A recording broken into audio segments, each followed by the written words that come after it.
ప్రియులే నన్ను విడనాడినా శోకమే నాలోకమా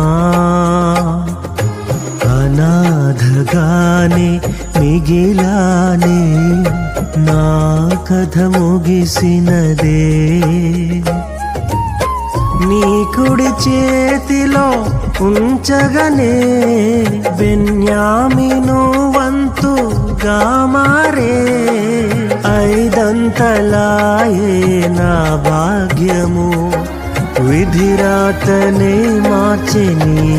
కృపా నీ కృపా నీ కృపా ఆకాశము కంటే హెచ్చైనది నీ కృపా నీ కృపా ఆకాశము కంటే హెచ్చైనది మౌనిగా ఎటులుండేదా సాక్షిగా ప్రచురించక నా తుది శ్వాస వరకు నీ చెంత చేరే వరకు నా తుది శ్వాస వరకు నీ చెంత చేరే వరకు నా తుది శ్వాస వరకు నీ చెంత చేరే వరకు నా తుది శ్వాస వరకు నీ చెంత చేరే వరకు